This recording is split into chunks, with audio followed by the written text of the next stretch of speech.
I just finished a really emotional interview with the parents of Suchir Balaji. He was an AI whistleblower. He was their only son. He was a child prodigy. He learned the alphabet at 13 months old. He was a computer programmer by the time he was 11 years old.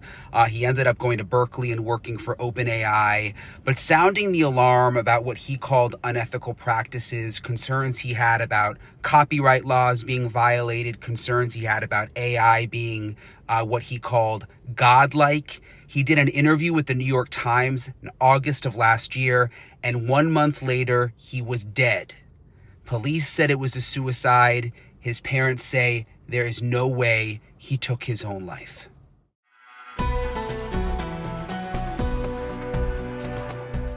And tell me a little bit about Suchir.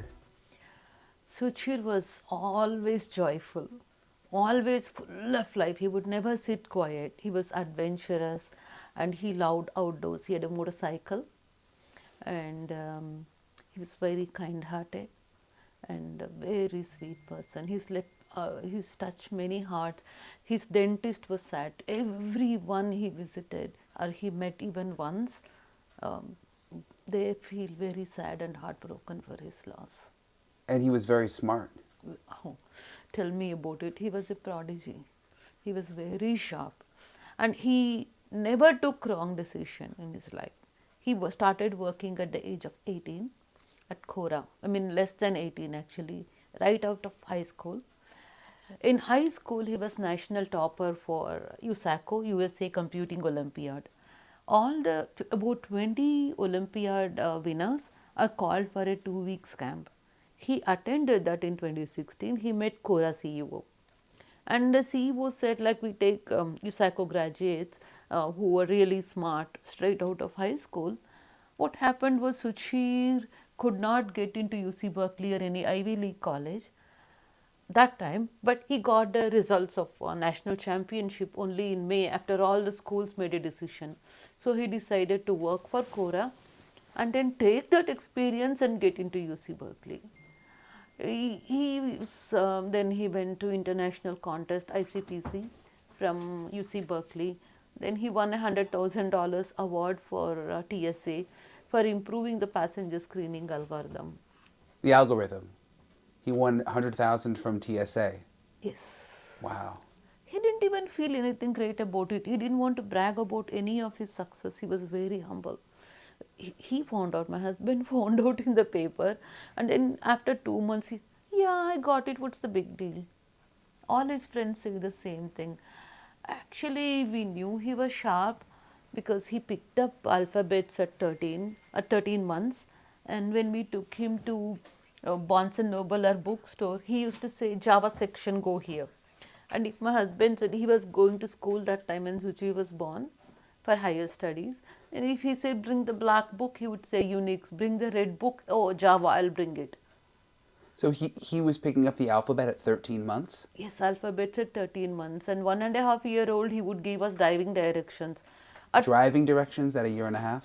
Turn this way, turn that way, I want to go here. Such self-directed child. And I remember, like, I used to work at Oracle. I used to drop him at daycare and go. One day I absent-mindedly took him with me to office. But this little kid knew it's not his regular route. He doesn't speak at mom, he said. That alerted me what I have done. Really. You know what, even in his preschool, they used to say, oh, you know better than mom and dad. That's so, like, he was self-directed and kind of he was non-stop at the age of 15. We had conflict about SAT versus another ACP or something, and I wanted him to take SAT, but he was sure he wants to take the other one, only that one. And then I said, physics Olympiad. He said, no, I'm doing computing Olympiad. By then I had to back off because he was forceful, very forceful. And like, he knew what he wanted, and the energy and the zeal with which he came to earth was to achieve something. I'm really sad to say that his mission was not fulfilled, though he's a hero because he stood for a cause and he wanted to show the ugly side. If he were alive, he would have shown more uglier truths out. So he worked for OpenAI, was it for 4 years? Yeah, he worked for OpenAI for 4 years. And what did he say about it? Like, he didn't say anything about the company, but after he quit, like every time I brought OpenAI's topic, I would see negative emotions on his face. One thing that his friends also acknowledge is he never said negative about anyone or anything. He never complained. So when he went to New York Times, as a mother, I knew there is some serious problem there. That's why my son is speaking. Did he say anything to you about going to the New York Times? No, he didn't. None of his friends knew. So he was keeping it a secret. I know. When did you find out about it? The day it was in the news, my friends, family friends, they messaged me, "This is your son, right?" And I, trust me, moment I saw that. Now, if I look at the picture, I didn't find anything there. But the danger, I sensed the danger. Moment I saw that, I knew something was there. Mother instinct. So when you saw the New York Times article, you felt danger.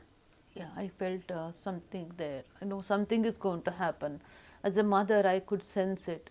But later it just vanished. I used to talk to Suchir each time he comes home, and every time he said, "No, don't worry, don't worry." But in his journal, he's written, "I'm a credible threat because of New York Times."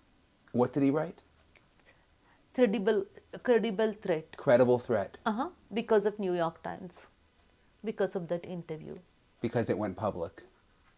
Of the New York Times interview. Yeah. And he also made a publication. He writes in his conversation to his friend, this is very, like copyright issue is very complex. Not everyone understands it. And it's very important because like artist's work is being stolen, and he had that empathy, and he said he wanted to show the truth, and he knew it was risky. He writes in his journal that I need to stop this, I'm going to do whatever it takes. He had concerns about AGI, ASI, artificial general intelligence, artificial super intelligence, and then he writes like, all of us are going to work in laundry, or what are we going to do if all our jobs are taken?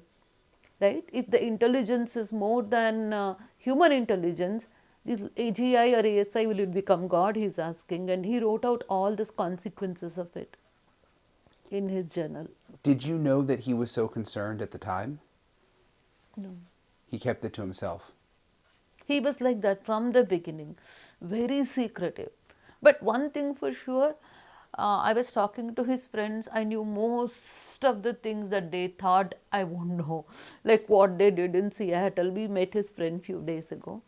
What they did in Seattle, everything was known to me. His friend was embarrassed, but that's how close he was to me. Wow. And you said it's complicated, but explain the copyright issue that he was so worried about, that he was a whistleblower for. Yeah, that is not the only thing. He could have been whistleblower for many more things. What he first spoke about is uh, OpenAI feeds the data, right, to the training the models, right? That data is taken from the journalist's work, artist's work, YouTube, everywhere. The difference between Google and OpenAI is Google retains the trademark.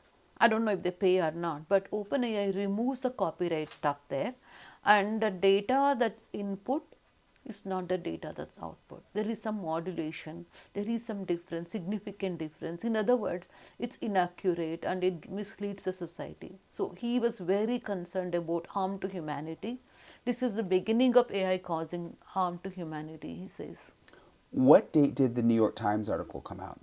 October 23rd. October 23rd. So it was almost exactly 1 month later that he died. Yes. And how did you find out? That's a very, very tragic story. 22nd was he spoke to dad, right? 23rd I called him around 12:15 or so. It rang once, went to voicemail. I don't know why. Why did it ring once and went to? I really thought he's busy. He is pretty pretty intense outdoor activist, right? Then next day was my fear ruse. Like I'm calling so many times and he's not responding. I'm emailing, I'm texting. Then he consoled me that don't worry, he might have gone somewhere. He just came back. Where would he go was my question. Like he'll come back, he'll write, he'll tell you. Then Monday, I didn't hear back. We called all the hospitals and he was not found in any hospital, right? So we were little bit relieved. But again by 3 o'clock, I could not stop myself. I called the police, told them my son is not responding, please go and check. Gave the address. Police went, they knocked the door and they came back. And now in their own police report they say, leasing office manager Corey Velletti, he went and he felt something bad and he called the police. That means they intentionally came back.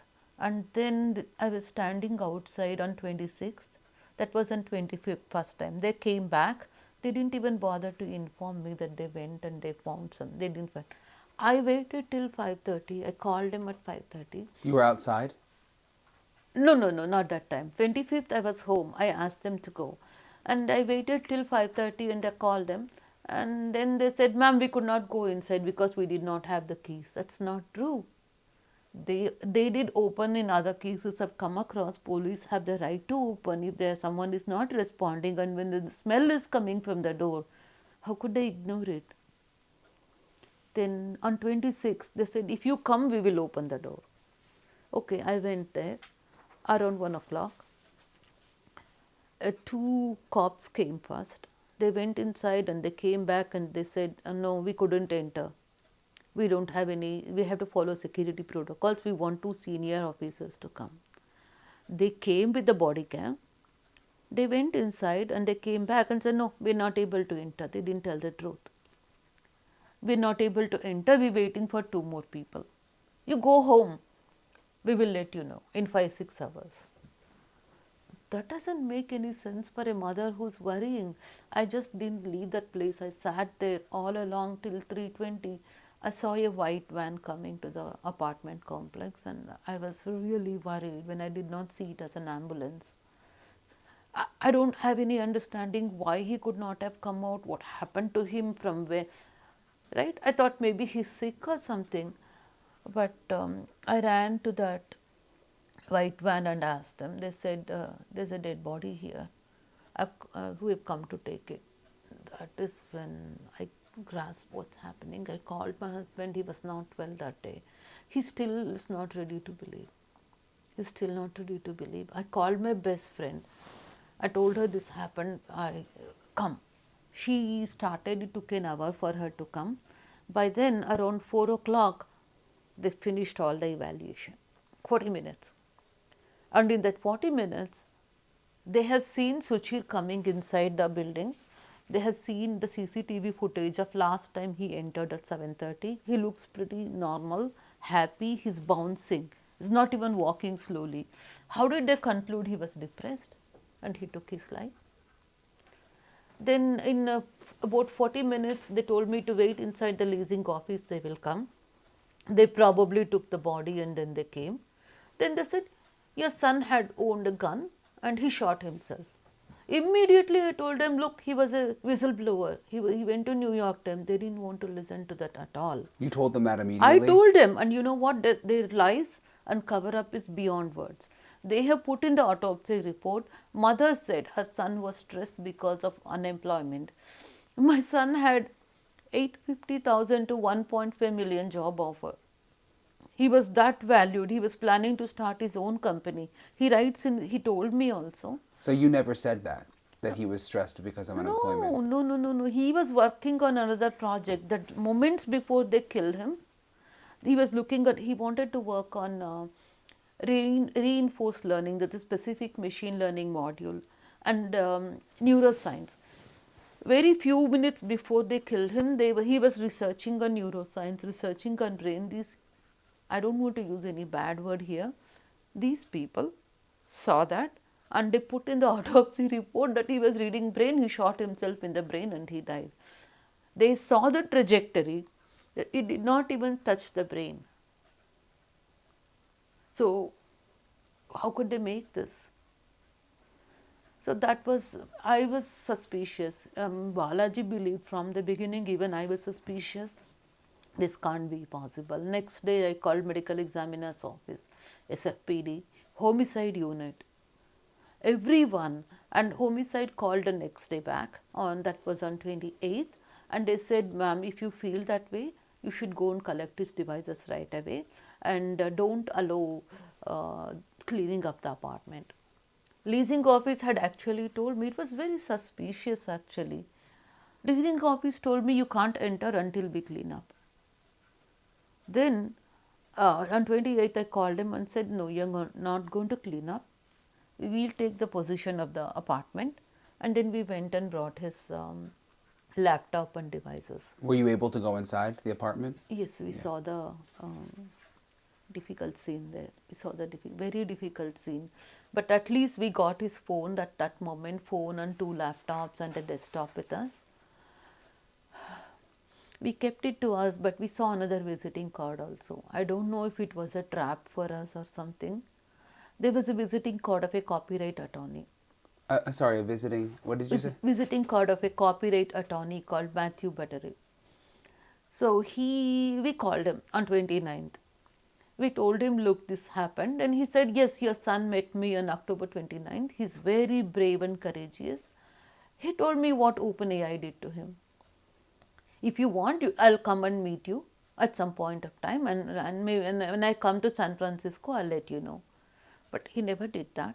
But he helped us find an attorney who is pro SFPD. He hired a pathologist, forensic pathologist. We did a private autopsy, which is good, but he described after the private autopsy as homicide in the funeral home, the autopsy doctor. And he verbally described to the attorney atypical, abnormal and worrisome. He didn't put that in the paper. There are so many wounds in his mouth. His tongue has a hole, and edges of the tongue are so ripped. He didn't write any of that. So step by step we have been deceived. Step by step we have been deceived. How did we find out that? I'll come to that later. Wow, I mean it's a lot. So the copyright attorney helped you get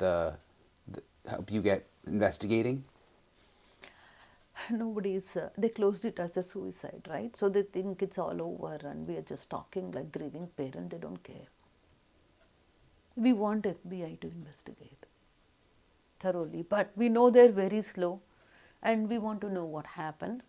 So we and our attorney hired private investigators, then radiologists, toxicologists, everyone, and we are getting a consolidated report that can be shared in a press release soon. Has the medical examiner released the full report? Yes, he did. From his own report, from their own autopsy report, their own toxicology report, we got the truth. The truth was, when we found the body, it was lying across in a diagonal position in the bathroom, right? And outside the bathroom, there are blood spatters and signs of spitting blood on the bag and outside and all that. That shot is a fatal shot. Where would he move? There are other blood spots, and our pathologist explained that it's L direction. That means he's moving in a right angle, L shape, he's moving.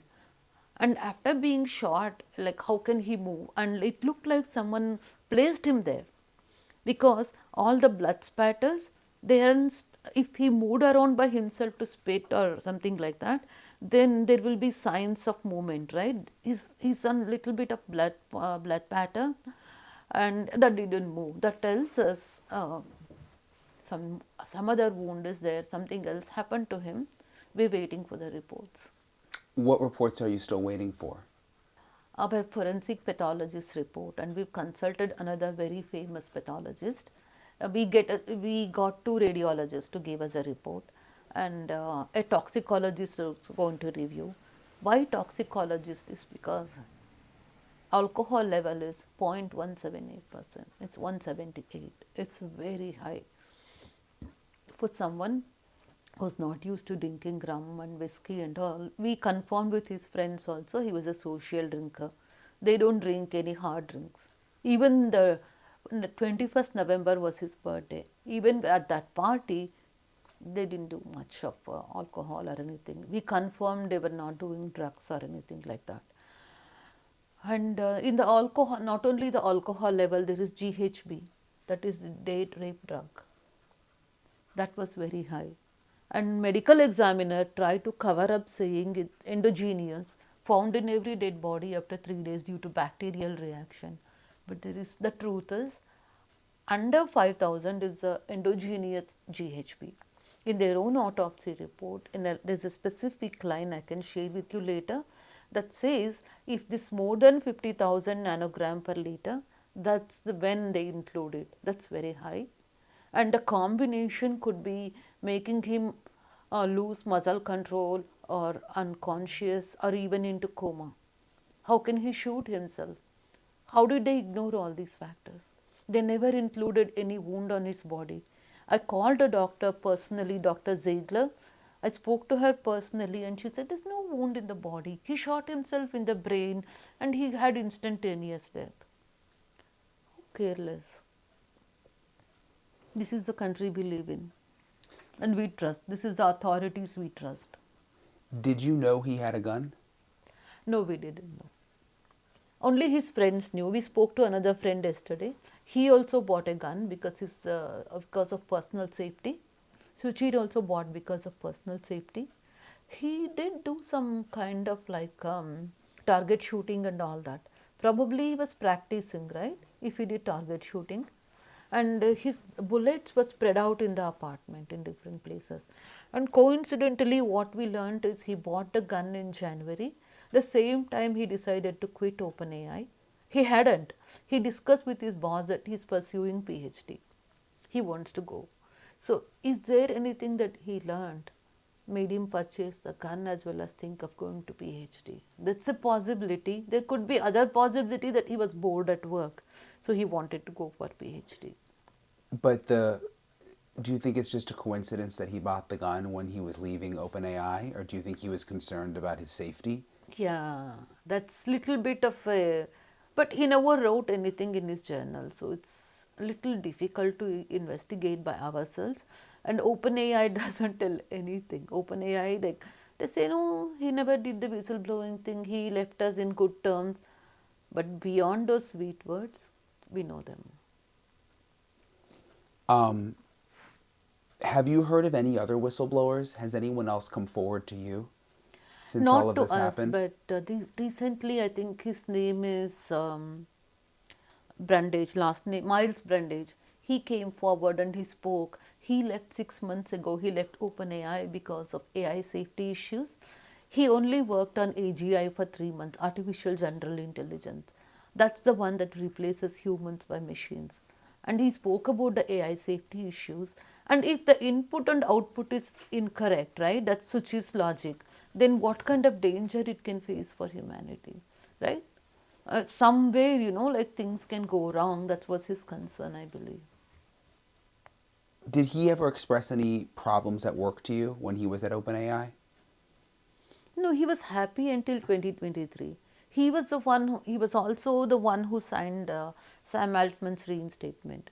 He was very happy. It was his birthday, 21st November 2023. He said, oh, mom, he's reinplaced. Happy birthday to me. I'm going to a party at 11 o'clock in the office because a free welcome party for Sam Altman. He was happy.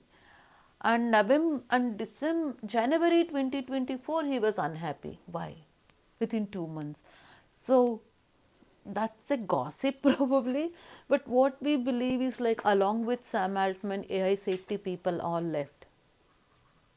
So he might be forced to do something that he might not have wanted to do. Do you know what he was making at the end at OpenAI? How much money? Suchir? Yeah, Oh, he made $350,000. $350,000. That's nothing. Those people like Suchir, they should be making $1 million, but they compensated the stock. So, but that's to leave that job, though. I mean, to leave that kind of money. Exactly. Right? So the logic my friend said is, what people are saying is, the logic is if he's going to be worried, those are the people who stick to their job no matter what happens, right? So if he has the courage to come out and say, he told me, mom, I'm having enough income, interest or whatever. I have enough resources. I can retire now if I want to. I even last day we met on November 7th, I even told him like, Suchir, what will you do with your non-profit? I'm not planning to take any compensation. I just want to serve humanity. And he wants to do a medical startup. That's a neuroscience startup. Last day, like he said, he doesn't even want to take compensation. How will you raise your family? I can buy a home now. What about your kids? I'll take care of them when they come. So that's how his confident he was. And what I don't know what mother instinct made me speak that day. I asked him, "Will you choose me as mom again?" And the response was not even a fraction of a second. "Yes, mom," he said. So I have to hold on to that moment to Suchir, that he loved me. And I go and see, I sent him a greeting card when I was working for Microsoft in Seattle. I sent him a greeting card with a handwritten note that, like Suchi, that about all those ACT versus SAT, all of those things. Suchi, like I should have actually let you make your own choices. Now I understand it, and I just wrote him an emotional note there. He preserved it, it's still there. In his journal, he writes, even on the last day or day before, "Mom reminded me of the dog Rex." He said, "Mom reminded me today." And then he said, "Mom told me to keep low profile until December. I'm going to do that." I told him, we believe in horoscope in India. My sister told him, read it, and she said, "Until December, ask him not to start any new venture." And the last conversation I have with Suchir was, "Suchir, your horoscope indicates isolation, hospitalization, or any other threat for you. So you need to be careful. Who do you meet?" I asked him. "I meet a lot of people." "Do you meet them in person or on Zoom?" "Everything. I talk on the phone, I meet them on Zoom, I meet them in person." I warned him, "Please don't meet any strangers. Please be careful until December." Did he have any plans to talk to anyone else, to any other media? Of course, he had lined up interviews. The most urgent one was at Associated Press. What happened was, December 2nd, Suchir had a plan. He didn't show up. December 3rd, he called us. And when he called, my husband took it. Maybe he can say. You want to say what happened? Yeah. Okay. So he took it, and then he said, we told him we lost Suchir. He was shocked. He said, he was supposed to interview with me. He was planning to take legal action on OpenAI. He was planning to go as a witness. What happened to him? That's when, by then we had already hired the autopsy, right? For the private autopsy. We were very sure we were doing the right thing, that call. And also he was invited for AI summit in Europe. And those conversations are there. We see those emails, and he said everyone, like for some he made appointments, and for some he said he'll come and talk after 22nd. What more do you want? His apartment has fresh supplies, and there is no note such thing.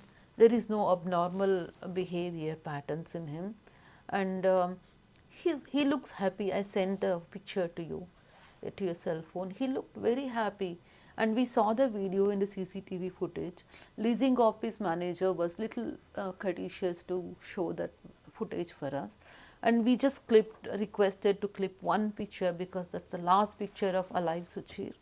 We took that. And he's carrying, is it food he's bringing back? Yes. He ordered, and it was a door delivery that was left outside the campus.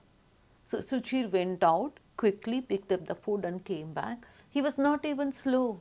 He was jumping and walking fast. People who are depressed are slow. OCME, the medical examiner's office, they saw all this and they just made up a story that he's depressed. And that to put the name on me. It was Corey Valenti who made that story.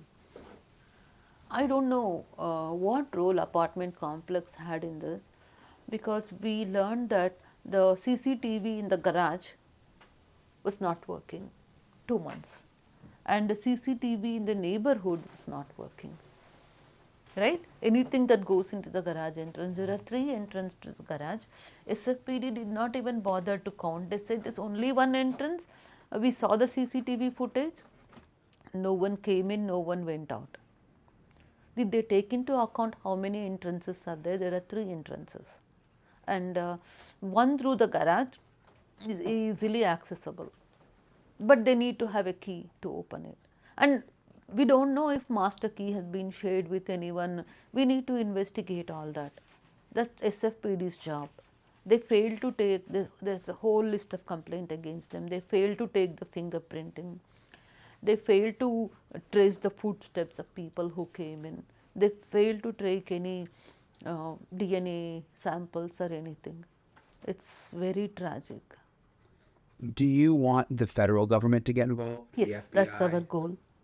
And one more strange thing is, in the gun, though the gun had his fingerprints, which could be when he's trying to prevent them to, he's fighting with them probably. We don't know what happened there, but there is no blood mark on his hand. Gunpowder is there, no blood mark on his hand in typical suicide, and the front end of the gun doesn't have any blood in it. Whole gun was clean. There was 2 drops of fresh blood that we don't understand yet. After 3 days, everything is dried up, and where did those 2 drops of blood come from, and why is it fresh? We're seeking answers. Actually, first few times when I spoke, first 2 months, we didn't know any truth. We just knew he can't take his life. But now we received the autopsy report. Now we have seen the crime scene pictures. Now we have seen CT scan. I wouldn't want to share until the, hired authorities, someone speak up. So we've seen everything, and most tragic is the child I gave birth to, raised with love, lying in pool of blood. He didn't see them. I said, okay, I have to see all the autopsy pictures. I saw everything, the body worn camera of cops. So we thought his apartment is actually scattered suspiciously. When we saw through the body worn camera, we know that his room was very clean. And after police came, they may be searching for something like, did they find any, any death note or any such thing, drugs or something. I asked the medical examiner. No death note was found. No drugs were found. No alcohol bottle was found. Where did that come from in his system? Let me just ask you again, do you want the feds to get involved at this point? And what would you say to the new Attorney General, the new FBI director? We would tell him there is a bigger conspiracy behind this death, and it would be a threat to entire AI industry of $10 billion or $100 billion. So there is something regarding the AI safety or something illegal happening there, and that's the reason my son wanted to speak up and he was silenced. We will tell them to get justice to our son as well as look up the cause for it. What was he killed for, right? Obviously he knew something. What is that? And we don't want that to be suppressed. And let me ask you, when was the last time you spoke to Suchir? That is same day when he died. That was 7:12 p.m. I was casually calling him to wish his birthday, and I was asking, "Are you still in LA?" He said, "I returned just now." So I was asking to whom you went with. He said his classmates, his names, he told. He was in a good mood only. I didn't see any depressed or voice anything in that. And I was asking, are you interested to go to CES? There is a conference coming in Las Vegas. So he showed interest to come with me. And also I was transferring some amount for his birthday. He accepted it. And I was asking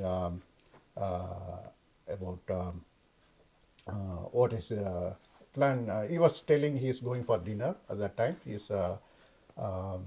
So that was the last conversation I had with him. He's about to go for his dinner. I saw his recent CCTV camera. He was actually going for his dinner and getting that. That is the call before that. What happened? That picture shows. So yeah, that was the last call I had. Before that, I used to call and because I was writing a book on AI for kids, and he was writing one chapter for that. That is on ethics. So he has planned 1 year back itself about the ethics part of AI. So he has written one chapter for that book also. Yeah.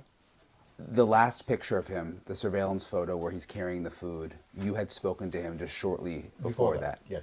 And did you sense anything strange? Nothing strange. It was normal talk, and he was normal. Nothing strange about it. Your wife was saying how she had this feeling of danger with him, and now knowing that he was a whistleblower and doing these interviews and involved in this lawsuit. Did you sense that at all? Yeah, I sense now because he bought a gun 1 year before. I mean, that shows there is some threat he is perceiving, and he want to protect himself. That threat is continued some extent, but he didn't reveal to everybody. But sometime he is pondering about it, how to protect himself. That's why he went to public, the newspaper, so that people know, and they will protect him like he thought. But it went the other way. Um, so he was taking actions to protect himself, going to different press, people communicating what he found, but they silence him before he is talking full truth. So that's the inference I get from his habit. And he was, after his death also, we are getting call from different press people, like Associate Press, they call in the phone. I attended and asked him why you calling. He said he had an interview today. We supposed to have, no, I told him he's no more. I'm his father. I'm taking his phone and answering this. He was shocked to hear that. And there was from Berkeley University, they were having a talk about ethics in their class for a section of talk. So that is also after his death. They were planning. They didn't know he's passed away. They were calling for that. So there is a lot of events going to occur. He planned already. Uh, so why this can happen when he has planned for future events? Uh, we are not. That doesn't match what the authorities say. And you've spoken to a lot of his friends since his death, it sounds like, and met up with them. And I mean, Yes. have any of them said that he was depressed or? He is opposite to that. He was not depressed. He is a very fun-loving guy. Always want to go in nature with friends, enjoy. They don't see any indication about it. They don't. It's yeah. I'm just it's He was crazy. so happy. Yeah. He celebrated his 26th birthday the day before, and he was so happy in all those pictures. And like, where did this theory come from? The only difference that people told is on 20th evening he was half an hour walking and thinking something that all mature people do, right? He's planning a startup, maybe he was thinking something. Other than that, he was not isolating himself. He was taking part in the camping trip and the backpacking trip. We have all the photos. And I want to change one of my statements. Sure. I want to be more factual. What would I tell to FBI director is I want accountability for my son's death. Whoever has done anything wrong, please take them to justice and let the court decide what to do for them. Yeah. And this is a partial report what they presented. Partial report is not truth. Anything partial, it is not true. So they have to release the full report. Like they're supposed to do the full autopsy. They didn't do Yes. purposely. And because if you take the recent one actor died, but it is natural. But they did full autopsy to find the truth, and then only they released the report. Here, within 40 minutes, they concluded everything. Why they have to do that? They can wait for all the tests and they have to release what is the reason. They didn't do. They didn't test his stomach content because the dinner was the last thing he was eating. It can be poison. There's so many reasons way they can die. Why they think that is the only thing it can be staged also. They can frame in a way people look at it, see it is that way. So they Exactly. have to think what are the other possibilities. They have to rule out. Then only they have to see what is the real reason. I just wonder. I just wonder what other secrets he may have known about AI. I mean, that Yeah, that will become a conspiracy theory if we just talk about something that we don't have proof for. Everything else I have said, like I've read in his journal and read in his article, and I'm talking about it. Yeah. We don't So know the let's other not thing. Yeah. speculate.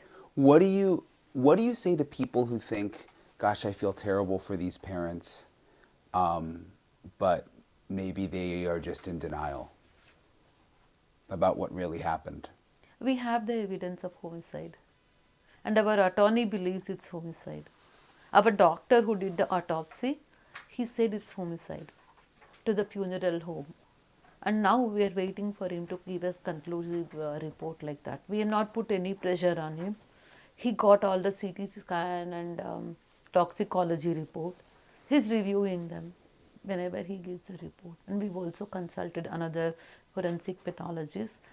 He's more well known and his words are very reputable. Our attorney hired him.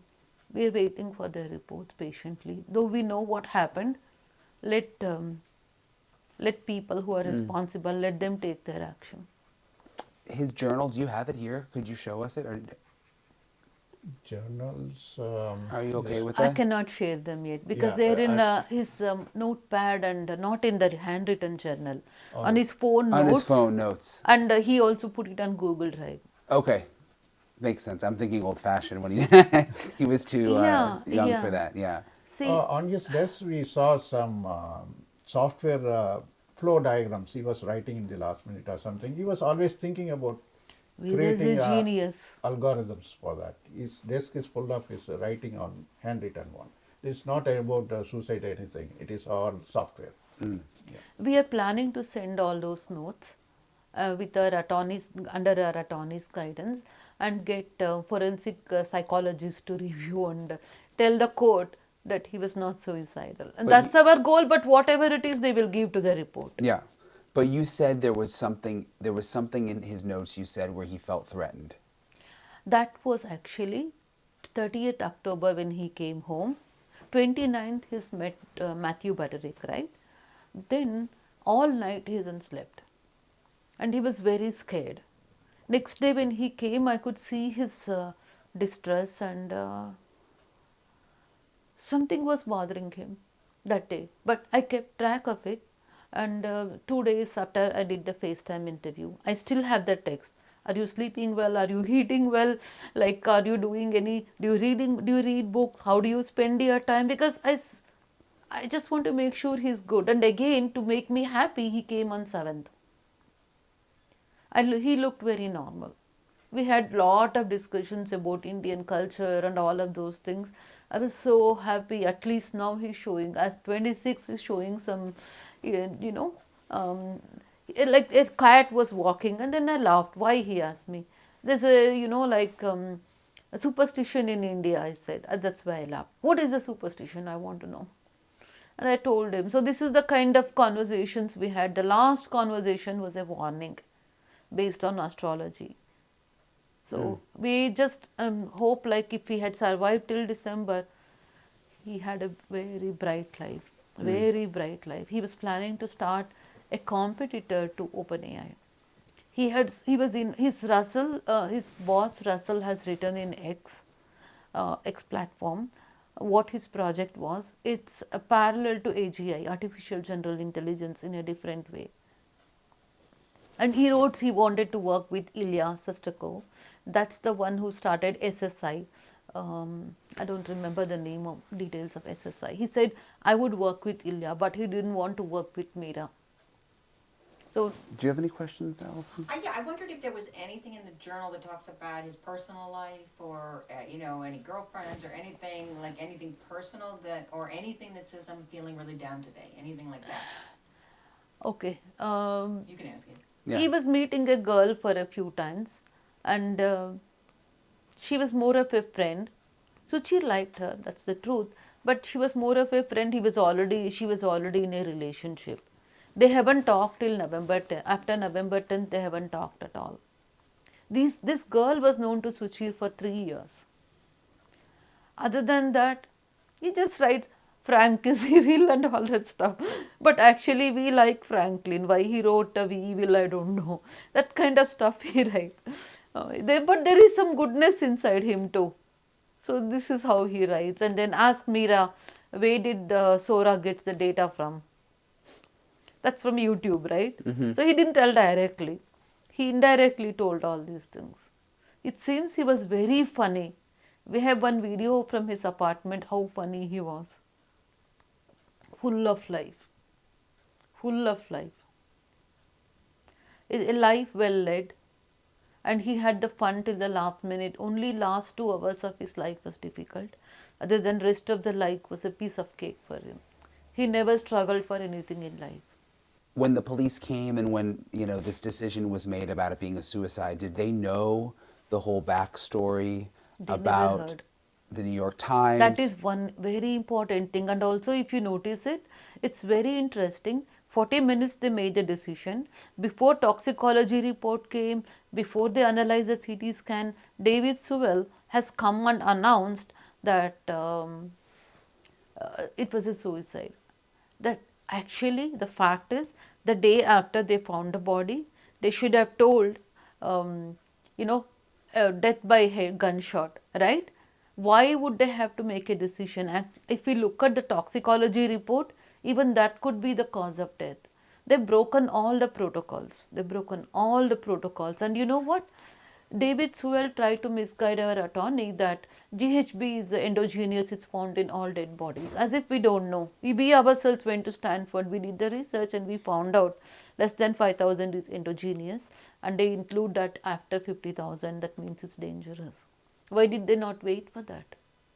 December 27th is when the autopsy, the toxicology results came out.